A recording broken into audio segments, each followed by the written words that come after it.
ربنا خلق ليك حواس عشان تحس وتشوف اللي حواليك، وخلق ليك عقل عشان تحلل اللي بتشوفه وتاخد قرار بناء عليه. في علامات كتير قوي بتظهر في العلاقات بتكون معناها ان العلاقة ديت مش هتكمل، والعلامات ديت انا هقولها لك في حلقة النهاردة. وهي مجرد علامات بتحس بيها فترات كده بسبب حالتك النفسية، فما ينفعش تطبقها وتاخد بيها، لأن فيها علامات معتمدة على مواقف معينة. اللي عايز أقولهولك إنها مجرد علامات، وإنت تاخدها وتحللها مش تحفظها كده وخلاص. تعالى بقى لما نعرف العلامات ديت مع بعض. رقم واحد، إنك تكون غير سعيد مع الطرف التاني. لما ما تحسش إنك سعيد في العلاقة مع شخص اللي إنت بتحبه، وتحس إن كلامه بقى عادي أو تقيل على قلبك. وطبعا في تقلبات نفسية كتير، تقلبات في العلاقة نفسها، وده عادي وطبيعي. لكن إنك ما تكونش سعيد لفترة طويلة، سواء بقى مزاجك ما كانش حلو أو علاقتكم بقت وحشة، يبقى لازم تبعد. رقم اتنين، الملل. الملل هو واحد من أهم الأسباب اللي لو سيطرت عليك لفترة كبيرة فمعناها إنك تبعد عشان إنت مع الشخص الغلط. الملل وعدم اللامبالاة في العلاقة ده ممكن يكون طبيعي، بس اللي مش طبيعي إن الشخص اللي المفروض قدامك ده هو يكون مصدر المتعة بتاعتك. لازم تحس بده في كلامك معاه. رقم تلاتة، كثرة الخناقات. كثرة الخناقات ديت ممكن تكون علامة على إنك تبعد، عشان كثرة الخناقات بتسبب الزهق والملل في المشاعر. وساعات عشان تتجنب المشاكل بتكبر دماغك، بطل تعاتب أو تناقش الطرف التاني، وديت بقى مرحلة خطيرة جدا في العلاقات. رقم أربعة، سبب وجودك في العلاقة. فكر مع نفسك كده، لو لقيت سبب وجودك في العلاقة أسباب عامة مش أسباب خاصة بيك، زي مثلا تدخل علاقة عشان انت زهقت من الوحدة، أو تدخل علاقة عشان حد يشجعك، طالما الأسباب ديت هتلاقيها مع حد تاني. غير كده يبقى انت داخل في علاقة غلط. رقم خمسة، اللامبالاة، وديت نقطة متعلقة بنقطة الملل.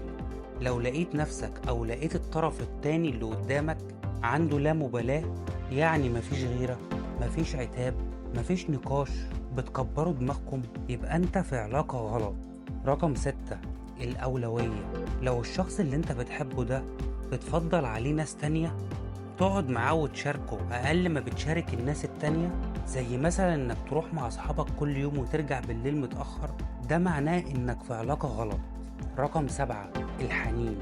لو بتحن وبتفكر في أي شخص تاني غيره، زي أي حد كنت مرتبط بيه زمان، ده معناه إنك داخل العلاقة ديت عشان تنسى، وكده إنت بتظلم نفسك قبل ما تظلمه معاك، حتى لو عملت كل اللي عليك، ويبقى أنت برضك في العلاقة الغلط. رقم 8، الهوان. إنك تهون عليه أو يهون عليه زعلك، ولو هان عليك حسيت مرة إن زعله مش فارق معاك وملوش قيمة وما بتعملش خاطر ليه، يبقى أنت مع الشخص الغلط. رقم 9، المشاركة. لو الطرف اللي معاك أنت مش بتشاركه في أي حاجة في حياتك، ذكريات حلوة أو ذكريات وحشة، ويكون أول حد بتجري عليه في الفرح والحزن وتحكي له وتشاركه كل اللي أنت بتحس بيه، يبقى أنت برضك في العلاقة الغلط. رقم 10، الاختلاف. عكس الفيزياء، كل طرفين مختلفين بيتنافروا من العلاقة. الاختلافات طبيعية، لأن مستحيل في اتنين شبه بعض في كل حاجة، بس ما تكونش اختلافات ديت كبيرة، ده موجب وده سالب، ده شرق وده غرب. رقم 11، التصنع. لو ما كنتش على طبيعتك وتبين عكس اللي جواك، يبقى انت في العلاقة الغلط. رقم 12، كثرة الصبر. طول ما انت بتصبر كتير على الشخص التاني وتتحمل فوق طاقتك، هيجي الوقت وتنفجر، لأن كل ما التراكمات ديت زادت الانفجار ده بيكون كبير، ووقتها هتنتهي العلاقة. رقم 13، وهم الكمال. طول ما انت فاكر ان علاقاتكم ديت مثالية وكلها ورود وشريك حياتك ملاك مفيش زيه، فده معناه ان هو ده حب مراهقين، ودي علاقة هيجيلها يوم وتنتهي. رقم 14، الراحة. لو كنت مرتاح في العلاقة اكتر من الطبيعي، فديت حاجة وحشة للأسف، تعتبر قلة نضج، لأن العلاقة الطبيعية بيكون فيها راحة وتعب، بيكون فيها الجدال والاتفاق، بيكون فيها الحزن والسعادة. رقم 15، الكذب. كتر الكذب والتحوير في العلاقة بيقول إنك مع الشخص الغلط. كلنا بنكذب، بس في حدود للكذب ده. لو العلاقة ما فيهاش صراحة فديت مش علاقة صحيحة، وهتزهق وهتبعد. كل العلامات ديت زي ما أنا قلت علامات، المهم إنك تشوف وتفكر بعقلك، ما تكونش حافظ. وأول ما تشوف علامة واتنين يبقى أنت في علاقة غلط وتبعد.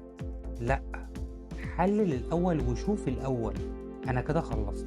ما تنساش بقى تشترك في القناة وتفعل زر الجرس. يلا سلام.